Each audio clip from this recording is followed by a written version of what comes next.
My name is Stephanie Lott. I'm with the City of Austin's Watershed Protection Department. I want to thank you all for joining us tonight. We are here to talk about a project that the Watershed Protection Department is planning to improve water quality in the creeks near the Asian American Resource Center. And that project also includes improvements to the grounds of the Asian American Resource Center. We're really excited about the project. We think it's a great project, and we're happy to be here tonight to share the information with you. So there is a little bit of a potential for some confusion here because there are two projects concerning the Asian American Resource Center that are going on at about the same time. So one is this watershed protection project about water quality. But the Parks and Recreation Department is also working on a project for improvements. And, you know, they are separate projects with separate teams and separate fundings, but we are working very closely together because they do interact with each other.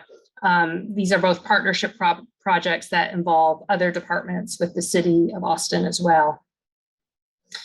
Tonight, we're really focusing on that water quality project. We are early enough in the planning stages that we can still make, tweaks to those plans. So we're interested in hearing your feedback tonight.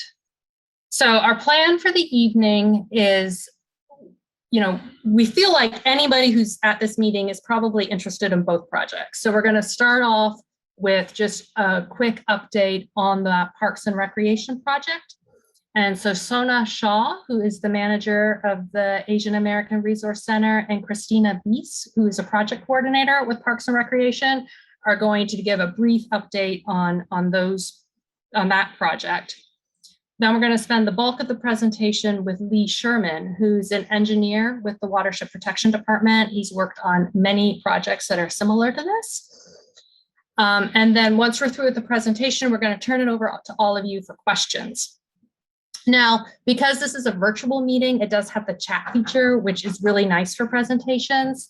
So we do encourage you to go ahead and, as we're going through the presentation, if you're having questions, to go ahead and put those in the chat. We're not necessarily going to answer them during the presentation, but when we get to the end, we'll read through those chats and answer all the questions after the presentation. And the reason we don't want to try to answer them during the presentation is it means you have to pay attention to two things at once, which can be challenging. At least I find it challenging. So with that, I'm going to turn this over to Sona. Hi, everyone. Welcome. Thanks for coming. And I think, Lee, are you going to change the next slide? I want to first thank the network of Asian American organizations that added this as their agenda item to be here. I think you need to go back one more.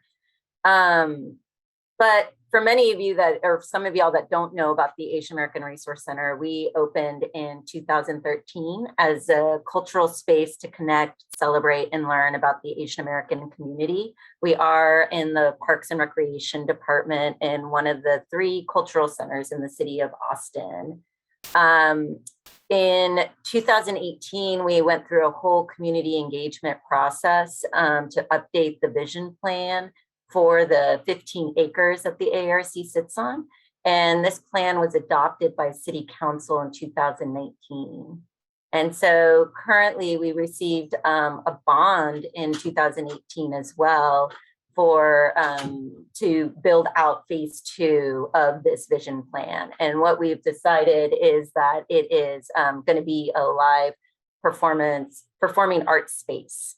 And so Christina will tell you a little bit more about that phase. Hi, everyone. My name is Christina Bies. I'm a project coordinator with the Parks and Recreation Department, and I am working on phase 2 of the Asian American Resource Center. As Sona mentioned, phase 2 is primarily going to be a performing arts center, but it will also include other associated programmatic spaces and elements, such as increased parking when required and supported by the project budget. The design portion of the project will kick off later this summer, and construction is anticipated to begin in the fall of next year. And project completion is estimated to be in the spring of 2024. I'll go ahead and place the phase 2 project website address in the chat in case any of you want more information on that. It is important, as has been mentioned, that the AARC phase 2 project is separate from Watershed, but the two project teams have been working closely together because Watershed has included elements of the 2019 AARC vision plan in their project. So with that, I'll hand it over to Lee. Thank you.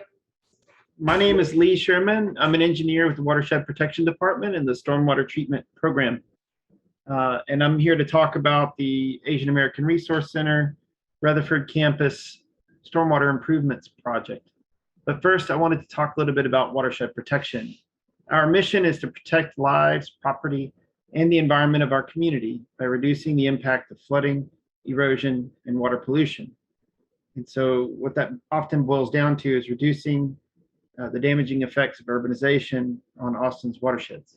What is urbanization? So you can see a conceptual watershed here, and you can imagine for a pervious area like a grassy meadow, if that were paved with an asphalt parking lot, for example, you would get a lot more runoff when it rains and a lot dirtier runoff because less water can soak into the ground, and there's some yucky things on parking lots sometimes. And that water will fill streams more quickly and more often, which can create other issues associated with erosion and flooding. So as an example, we have an undeveloped area here where when it rains, you get about 10% of that water becomes runoff, 40% evaporates, and then 50% infiltrates in an undeveloped scenario. In the urban scenario, rather than 10% runoff, you get about 43% runoff. And rather than 50% infiltrating, you get about 32% infiltrating. Rather than 40% evaporating, only 25% evaporates. So pretty big differences there. So Austin's clearly urban. And when you think about those changes, then our flooding issues can become worse. This is a House Park near 15th Street. Also, when stream channels have more water in them more frequently, they're not used to conveying that flow rate, and the channel can become wider and deeper to accommodate the new flow rate. And when we built near the streams, that can create problems for people.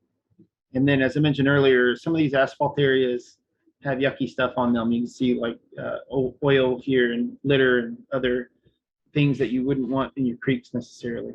So when thinking about that example, and then start thinking about the drainage area to the Rutherford Tributary, which is right, some people say this drainage area looks kind of like an elephant, and I agree. And so it's about 132 acres, and the Rutherford Tributary is kind of the tail of the elephant. And here's the Asian American Resource Center. The drainage area is about 50% impervious cover. And it has a mix of uses. Some are commercial, some are office parks, some are residential areas. And all those areas drain to the Rutherford Tributary there. And that flows to Little Walnut Creek. And Little Walnut Creek is one of our top 20 water quality problem areas due to having a high nutrient concentration. And people think about nutrients being good, but you know, these are like fertilizers and animal sources that can flow into streams and create algae blooms that you hear so much about in the news these days. So we try to reduce nutrient loads to these streams. This one has a bit higher than normal nutrient load. Also, we have not the best stream habitat, and I've got some pictures in a bit that illustrate that. And then we have more stream erosion than we'd like to see here. So the objectives of our stormwater improvements project are to provide water quality control, to improve water quality and stream riparian habitat and pollution load reductions, but also flood control. And we want to provide recreational value since we're in a park type area.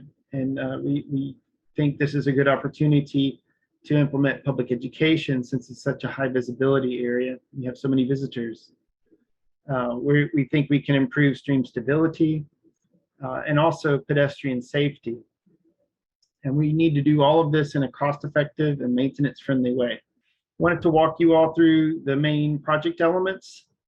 I'm going to start roughly left to right, beginning at Cameron Road, where we've observed a local flood issue where water in the curb and gutter of Cameron Road has jumped over the curb and flowed through the Rutherford campus. And that's created some problems for our building services department. We're proposing to divert that back into the Rutherford Tributary to help them with that problem. And then as you go a little bit further downstream, you see the pedestrian bridge. We know that there's strong demand for a pedestrian bridge in this area, and also recognize that the existing concrete channel is a slip and fall hazard. So the pedestrian bridge will help to alleviate that safety issue associated with our drainage infrastructure. You can see the Asian American Resource Center there. Also notice all the green circles that represent trees. We've very carefully mapped out all the trees to avoid having major tree impacts.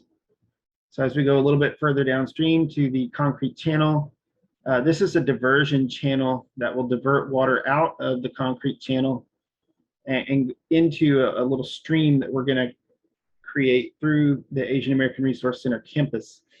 Again, meandering it around trees and underneath elements that are proposed by the master plan, which are, sorry, the vision plan, which are the orange polygons. So that little stream will flow through the campus and end up in an area where currently there is a water quality control and a flood control that only serves the Asian American Resource Center. We're proposing to make that much larger and make it a wet facility, a regional control that treats that, provides benefits to that 132-acre drainage area. And then also we're going to weave in some pedestrian paths, an exercise lawn, and some nature play areas. Now, we want to do this in a way that's consistent with the 2019 vision plan. In fact, I've attended many of the stakeholder meetings that I'm guessing many of you also attended, so we might have seen each other before. But we heard the desire from the community at those meetings to implement gardens and outdoor reflection and expression areas. So we've incorporated those into our proposal. And considering all these things, we developed some guiding project principles. And those are to improve water quality, absorb storm events, and mitigate urban impacts to Little Walnut Creek. Encourage active recreation and wellness. Honor and represent the multitude of Asian identities the Asian American Resource Center serves. Preserve tree canopy and foster ecosystem health. And balance recreation and biodiversity goals with manageable maintenance. This is a picture of the existing Rutherford Tributary between the Rutherford campus and the Asian American Resource Center. This is an example, as I mentioned earlier, where our stream habitat is not the best. So we want to make this a bit better in a couple different ways. So first of all, we're proposing to design and construct a pedestrian bridge that would connect the Asian American Resource Center to parking on the Rutherford campus. We're thinking we might put some educational signage on the bridge to show what we're doing in the Rutherford channel. Also, as mentioned, the existing channel is a slip and fall hazard, and the bridge will increase safety of pedestrians crossing our drainage infrastructure. And you can see here, the top is a drawing that was created in our preliminary engineering report of the bridge that we might implement here. And the one below is just an example from our J.J. Seabrook project. And in terms of what we're going to do in the concrete channel, we want to remove the concrete line side slopes and replace those with limestone blocks. And then we'll also remove some of the concrete and replace it with pervious concrete block matting that vegetation can grow through. This will preserve the armoring of the channel so that it doesn't become erosive, but also allow vegetation to grow through and improve aesthetics and provide some water quality benefit in terms of infiltration and stream habitat. We had a lot of constraints through here that really limited what we could do. We had originally envisioned quite a larger cross section and a more natural channel, but we have a lot of existing trees that we want to preserve. There's parking on either side of this channel that really constrains it. And both the Rutherford campus and the Asian American Resource Center value parking very highly. We also have wastewater and electric utilities that constrain the channel. There's right beneath the channel, there's a wastewater line, and there's electric utilities in the vicinity as well. And then also, finally, we have to maintain flood flows and flood conveyance. Since this is a regulatory floodplain, the drainage area is greater than 64 acres. So if you look at our coding criteria, this is an area where we can't have an adverse flood impact. But we do believe there will be some benefits in terms of enhancing stream habitat and having a better aesthetic, more natural aesthetic, and more infiltration, as I mentioned earlier. This is a plan view that shows in a bit more detail some of the elements that we're proposing. I'm going to walk through it as water moves through the site. And so if we start to the left in the Rutherford Tributary and the Rutherford Channel, again, the water is diverted into a forebay that will be a maintenance point. So our crews can get into this area easily and collect debris that'll accumulate in that area. And then there's a pipe that goes underneath this parking area that's sized to convey only part of the flow that would go into the Rutherford channel. We don't want the full flow rate going through the Asian American Resource Center campus. So it diverts a smaller flow to go through a natural stream channel that we'll design and construct. And then as the water moves through the Rutherford campus, you can see you'll be able to interact with this water in a way through the trails and nature play areas that we're proposing to construct in areas like 3 and 7. So the water will move through this channel into a couple of rain gardens. And so there are 2 of them, and they're fairly shallow rain gardens. They'll only be wet when it rains, but we'll have some plantings in there. And I have some really nice renderings that show this area in more detail in a minute. And then after the water passes through the rain gardens and through these nature play areas, it will move into a larger constructed wetland that will have some extended detention on top of it. And water will flow in here and fill up, eventually draw down through under drains that we have draining to Little Walnut Creek. And there's an overflow weir in this area also flowing back into the Rutherford Tributary. Also notice the boardwalk that we're proposing to include with our work. And there's exercise lawn, area 4. So, and some seating. The orange blocks here are seating along the control near view 2. So this is the rendering of the 2 rain gardens that I mentioned.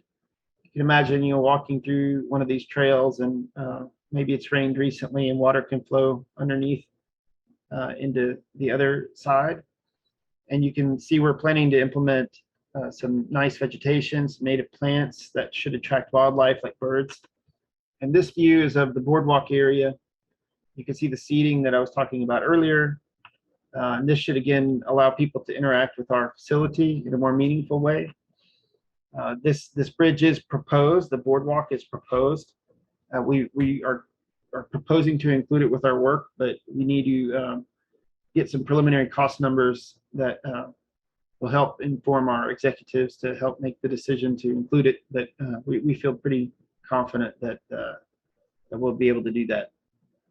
But this boardwalk will provide an overlook into the creek and allow people to interact a bit with this wetland. Oh, I mentioned too, and attract migratory birds. So a bit more information about the stormwater control measures. They're primarily shallow, 1 foot depth with a micro pool that's about 6 foot deep. It'll have mosquito fish and other predators in it to control the mosquito population. The biofiltration area is there, there to the north of the wetland. This area will improve infiltration and provide a vegetated area. It'll be dry most of the time. And then the rain gardens I mentioned earlier will be well vegetated, and they're only 9 inches deep, so fairly shallow, and again, dry most of the time. And they're The purpose of the rain gardens and also the biofiltration area is primarily to increase infiltration.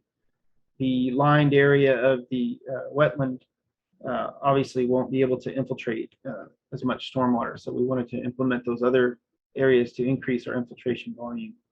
And so we anticipate there will be quite a few project benefits. I think we'll have much cleaner water coming out than what's going in.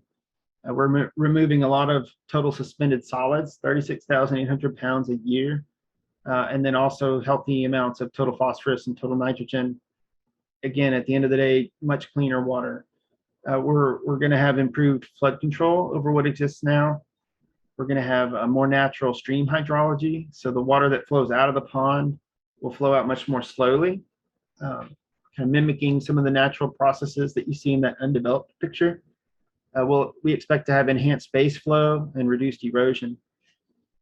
This also helps the AARC Phase 2 project. We believe it'll help provide the water quality and flood requirements for that project. The pedestrian bridge, as mentioned, should improve safety of pedestrians crossing the channel. We think we'll have enhanced stream habitat, improved aesthetics, recreational amenities, and public education opportunities. And so you see from these photos, we're kind of going from this urban condition and reversing that a bit to go closer to a more undeveloped condition for this priority water quality area. Our estimated budget is about $5 million, and our anticipated schedule, we are hoping to begin final design in fall of 2021, so pretty soon. And then construction will begin in 2024 timeframe. We've recently completed our preliminary engineering phase, and that's why we're coming to you now. And so we are fairly early in the project. We just completed our preliminary phase. So if you have strong input or tweaks that you want us to make, we'd be interested in hearing that. So we are interested in hearing your feedback and answering any questions you have. And I should also mention, you'll see that Lee has put his phone number and his email. If you have questions afterwards, you can always reach out to him. So we have gotten one comment that it is an excellent concept for both projects. So we're happy to hear that. And then we have a question, how will you be lining the wetland area? Lee, do you want to answer that? Sure. We will use a geomembrane liner that we found works really well. When this is excavated, so the existing water quality pond, if you guys have walked down in this area, you might have seen it.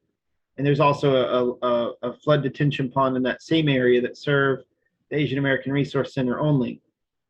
Those will be excavated out, removed essentially. And so then we will excavate down to the proposed grade. And at that time, well, a little bit more than the proposed grade really. But at that time, we'll go back in with some geotextile fabric, geomembrane liner, and then another layer of geotextile fabric and some protective cover that will prevent water from going into the underlying soil. And that's important because when we have a permanent pool, we don't want a bunch of water infiltrating into the ground and the whole facility becoming dry and not looking so good. And it also could compromise the liner. So, it'll be a geomembrane liner. We have standard specifications and criteria for how to do that. We've done it before. We feel pretty confident in that design. And we're also going to be very careful with the boardwalk to ensure that any liner penetrations by those supports are properly implemented so that we don't have holes in our liner. So that's one reason that we want to combine that element with our project so that we can oversee both the installation of the liner and the supports that go through it. Hopefully that answers your question. If not, please let me know if you have additional. And we have, thanks for the presentation. This looks amazing. Couple of thoughts, questions come to mind. So one is a SWOT analysis. You shared the benefits. What are the weaknesses or threats? And then two, will this change the budget for phase 2 in any way? So can you take that first question, Lee, about the if there are any weaknesses or threats from Sure. No, project? that's a really good question. Of course, you know, we think that our project will provide lots of benefits. To think about the weaknesses or threats, I think maintenance is always key.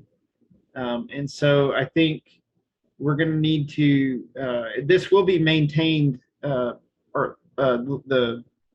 regional control anyway, will be maintained by Watershed Protection. But I think PARD will do some of the routine Parks and Recreation. Sorry, I'm using acronyms that I use all the time, but may not be familiar to you. Parks and Recreation, I think, will be doing routine maintenance, like some of the mowing or pickup of litter. One area that honestly that I think we're going to have to pay very close attention to is the forebay that I mentioned earlier. I think that area will probably accumulate sediment and possibly litter, and I don't want that to become an eyesore for the Asian American Resource Center residents. And so we need to maintain that at an appropriate frequency to keep it functional and looking good. Other than that, there's, I guess, people could be concerned about safety, but I think the slopes of these facilities are very mild, so I don't see major safety issues. Yeah, that's all I can think of at the moment in terms of weaknesses or vulnerabilities. But if you have specific questions, I'd be happy to respond to those. And then the second part of that was, will this change the budget for phase 2 in any way? And Christina, I see you turned on your video, so you're anticipating I'm going to ask you if you can tackle that one. Sure thing. Yeah, we're actually pretty fortunate that Watershed took upon the Pedestrian Bridge, because that originally was part of the phase 2 project. So all of the funding that would have been put toward that Pedestrian Bridge is now included in the Watershed project. So that funding will be used toward the Performing Arts Center. So our budget increased, which is a great thing to have at all times. Thank you. Sounds like a win-win.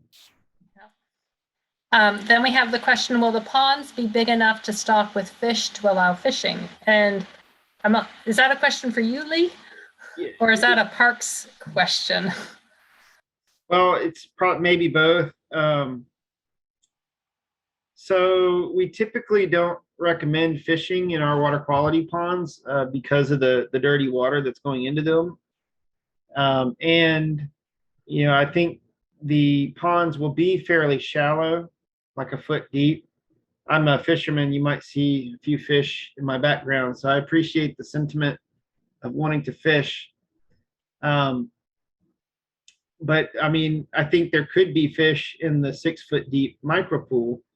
I think I showed, let me go up a bit to show you. Okay, yeah, look, we even drew a fish in. So I actually do anticipate there will be some fish. I wouldn't recommend fishing for them in this spot.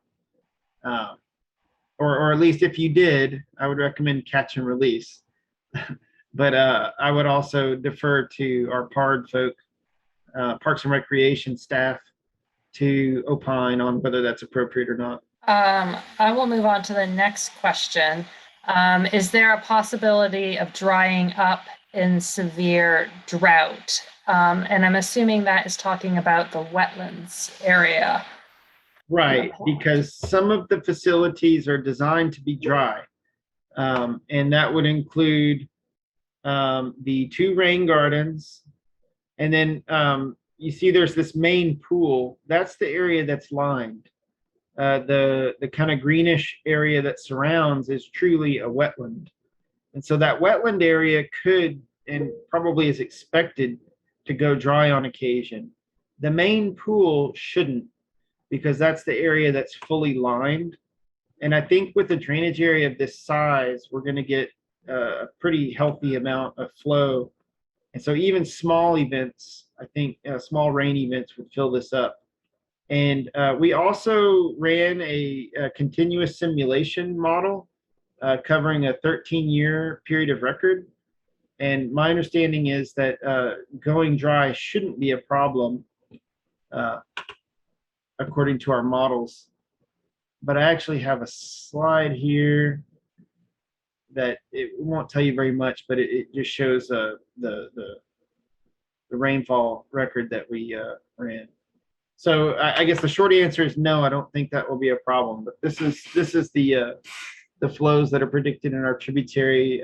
We ran a period of record rainfall covering 13 years and did our best to make sure that the facility, the main pool at least, will not go dry. Okay, so our next question starts with a compliment. This looks awesome. Cannot wait for completion. Will that be in line with the phase 2 project? So I'm interpreting that to be a question about how the completion dates dovetail with each other. I know we said construction in 2024, 2025, is that right? Yeah, I think we're trying to do it as close as we can to their project so that we can have a dig once effort. But it does appear currently that our schedules are off a little bit. So we may need to work on that. But the intent, I think, we're moving as fast as we can to try to keep pace with the Parks and Recreation Department for the phase 2 project. And we'll continue to coordinate. We're coordinating very closely with that team, and we'll continue to do that and put together the best project that we can with the least disruption as we can. And I think we may have answered this one, but would the ponds retain water throughout the year? One of them for sure will or should. The 2 rain gardens and the biofiltration area and the wetland bench are expected to go dry. The wetland bench would be dry less frequent than the biofiltration area or the 2 rain gardens. Those are meant to be dry most of the time. And then my suggestion for the channel walk is as this, could I share an image? And I honestly don't know how that works. If you're able to share an image, you can certainly email an image for us. Justin, do you know if it's possible to upload an image? Share the screen. I've tried to type it into the chat room. Right, that's is the image of the city. That's a creek walk, and the city down it since that's been. They just done it probably about 10 years ago, and it's been very, very welcome. So I look at the channel itself, it looks pretty dry.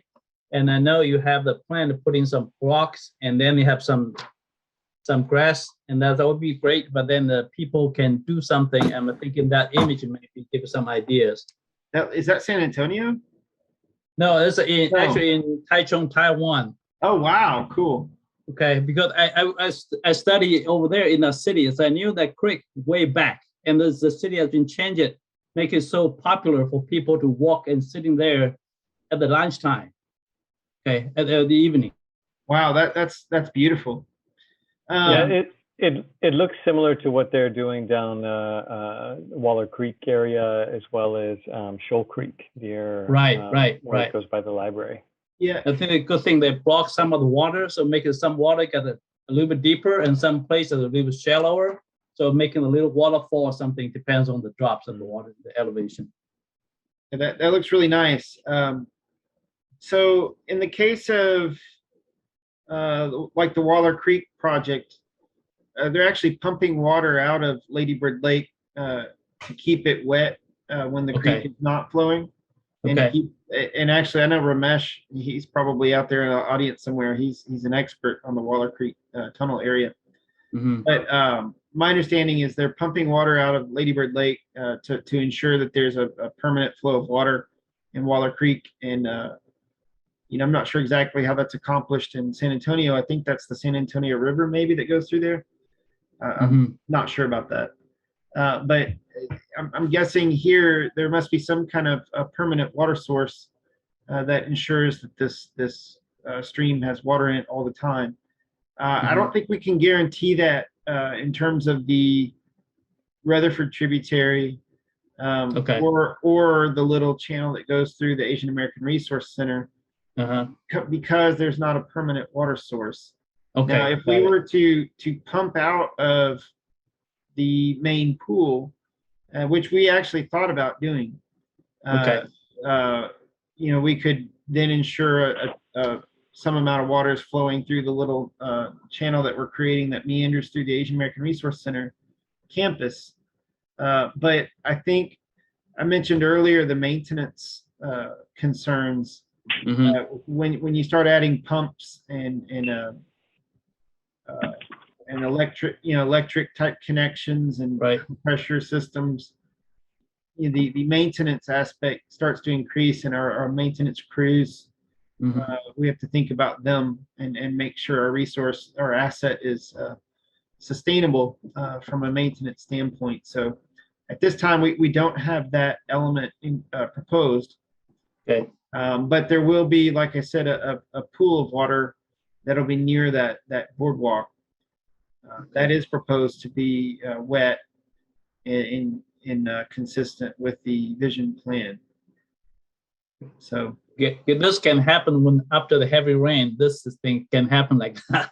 I know after heavy rain, we do have a lot of water. I've seen that it's coming pretty high, the water level. Hey, Lee, great job. Thanks for the presentation. And in answer to the question, just touching on Waller Creek Tunnel and in San Antonio, one of the reasons we actually recirculate the flow is because of the water quality of the water in the tunnel. So we have to recirculate it, and that serves. Mm-hmm. And then, so when we do that, we do an adapt to. So we take advantage of that to provide the steady stream flow in the lower reaches of Waller Creek. So there's actually the primary intent was not to create sort of a recreational value, but since we have to get the water out of the tunnel to prevent the water from decaying, that also allows us to do the things that you're observing on the surface level. So there was actually a functional need to do that, and that's why we have pumps and motors and a pump station and things of that nature. In this particular case, there is not a sort of a functional need to, so there's not like a water that's being stored underneath that needs to be recirculated that will otherwise get lose oxygen and things like that. So when those conditions present itself, we do try to take advantage of it and provide that sort of recirculated flow, and you can observe nature from the outside.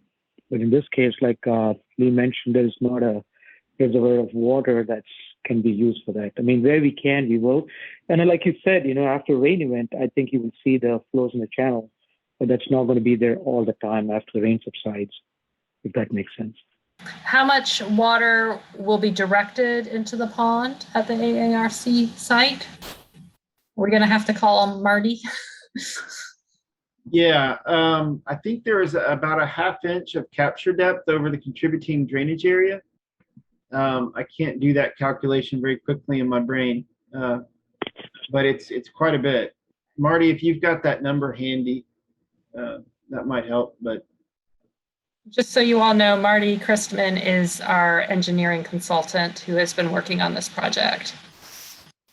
I can certainly look it up and get back to you with a cubic feet number, but a ½ inch of rainfall over 132 acre drainage area. Okay.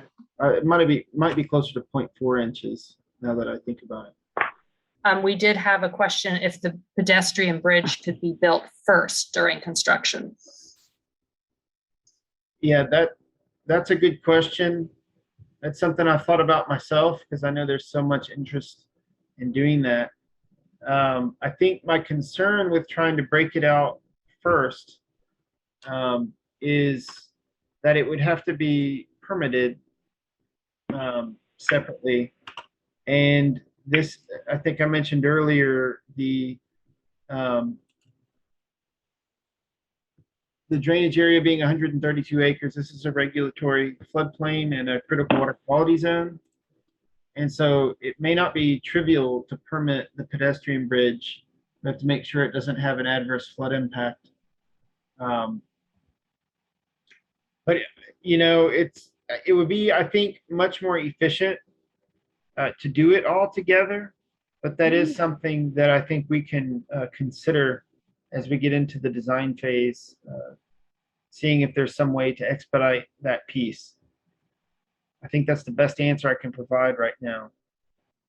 Then the next one is, it seems that there will be 2 bridges, one for pedestrians and one for vehicles right at the water intake location. Could you clarify? So the vision plan calls for both. So the item 17, are you able to see my screen now? Yes, yes. Okay. So the number 17 on the vision plan is the vehicular bridge. So that's something that it would be part of the vision plan and the Parks and Recreation Department's project. We currently don't have that in our scope right now. We're scoped to implement the item 16, which is the pedestrian bridge. So I don't want to say that so it's possible that the vehicular bridge eventually comes to be, but it wouldn't be through our project. Okay, Marty has answered the question in the chat about the amount of water. So he says that the proposed ponds will capture about 1.4 million gallons of runoff. Or as Lee summarized it, quite a bit. And then we also have another question that Marty, we might need you to do the same thing for this one. What is the total areas of the pond and the 2 rain gardens? Lee, do you have that number at your fingertips? I don't. Okay. Then we have the bridge first, and then can the stream become a dry stream bed? Can that stream become a dry stream bed? Are we talking about the concrete? I mean, so the concrete channel that will be modified to have some vegetated area will be dry in between wet weather events. I have been out there at a time where I did observe some base flow, like a small trickle of water through the concrete channel. So given a drainage area of that size, that's not surprising, and I would expect that to continue. The little meandering channel that goes through the Asian American Resource Center is anticipated to be dry in between wet weather events. Okay, I don't see any more questions in the chat. If anybody does have any other questions, please feel free to raise your hand. I want to compliment the rain gardens. I never thought about put the rain gardens right here, because I did the 2 rain gardens in one of my projects and they were successful, but not as big as this size right here. So I think I really appreciate this rain garden and tied to the pond. Good. I'm glad you're pleased by that project element. Yeah, we're excited about those also. And the boardwalk, the bridge will be part of the $5 million project, right? Watershed project. The boardwalk is proposed. We're proposing to include this. Okay. Certainly in our design scope, it's included. Okay. But I think this was not in the original scope because the vision plan wasn't complete, so we weren't aware of it until we got partway into our preliminary engineering project. And so what I don't have right now is the cost numbers and buy-in or final approval from our executive team. So I don't want to say this certainly will be included until I have that, but we're proposing to include it. Certainly it's in the design scope. When we have those preliminary cost numbers, I'll bring it to our executive team, and I'm pretty optimistic that they will include it. When you need support from the community, we'll go to support you, okay? Okay, I might need that. I have a quick question. So this looks like it will require quite a bit of maintenance. Who's going to, is ARC will have to pick up the expense on that? No. I do expect there will be a mix of maintenance from Watershed Protection and Parks and Recreation. But for the facilities that we're implementing, meaning this regional control that you're looking at, the rain gardens that you saw earlier, the forebay that we're implementing, those will be maintained by Watershed Protection Field Operations Division. And we coordinated very closely with them to ensure that they're comfortable doing this. Oh, great. You're making it sweeter and sweeter. But as I said earlier, I think routine maintenance, such as some of the vegetation management around and in the vicinity of this area, that would be part as it is now. Parks and Recreation and/or Asian American Resource Center, and Sona, I think, might be able to speak to that a bit better than me. But I think there are some areas that are intended to be lawn areas, and some of the more recreational amenities would need to be maintained, I think, by Parks and Recreation Department. Great, thank you. Yeah, Debashri, I think that it's within PARD. PARD also has a maintenance crew and everything, so it would be working within our own department on some of the things that would be maintained. So it wouldn't be poor Mike, out there doing all of that. So perfect. Didn't want you to be burdened with any extra cost. I appreciate that.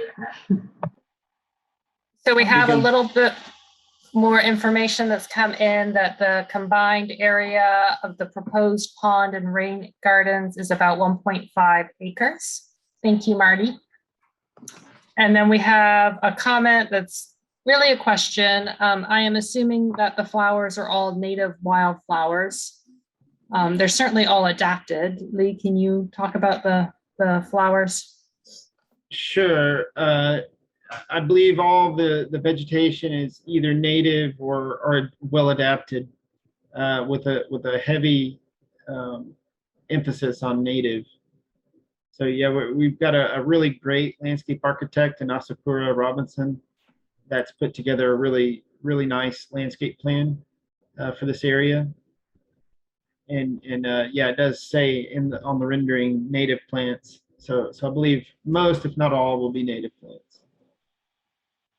So my question is about the comment about 1.4 million gallons of runoff.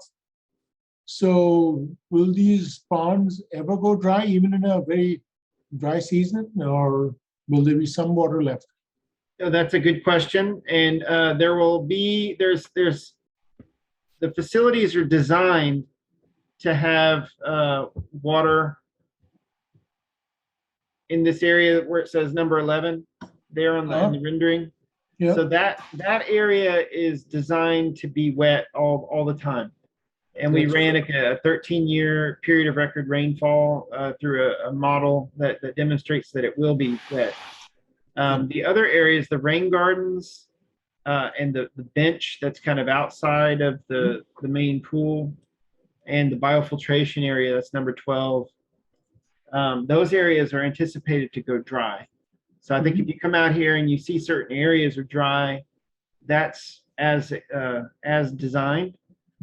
But we should have a permanent pool. Thank you. Delighted to hear that. This is an excellent plan. Thank you. Love this. It's really nice to hear everyone seems pretty positive about the plan. And, like I said at the beginning, we were really excited about it and thought it was a great project, but it is nice to hear that from all of you. I did put in the chat a link to our webpage in case you don't have that. So if we have any updates on it, we would post that information there. I do have another question here. Are these in the 500-year floodplain, and does it require special permission to build the boardwalk and others? They are actually outside of the 100-year floodplain.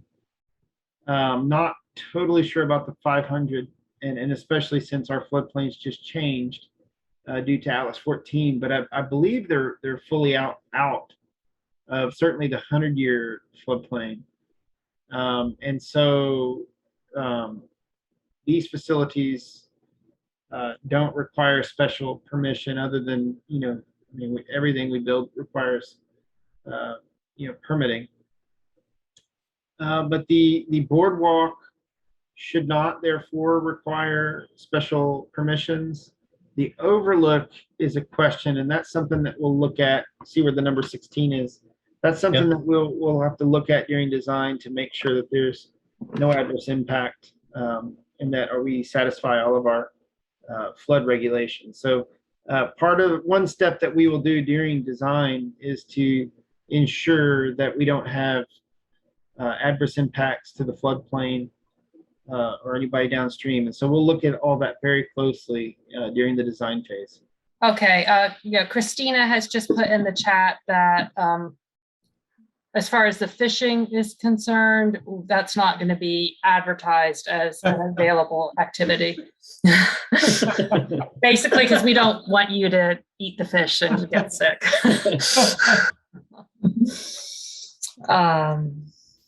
I think I noticed that our assistant director is in the audience. I was just wondering if he wanted to say anything. I was going to say you should turn on your video too, but then I thought maybe I shouldn't say that. I think it's the same delay bug. That's strikingly.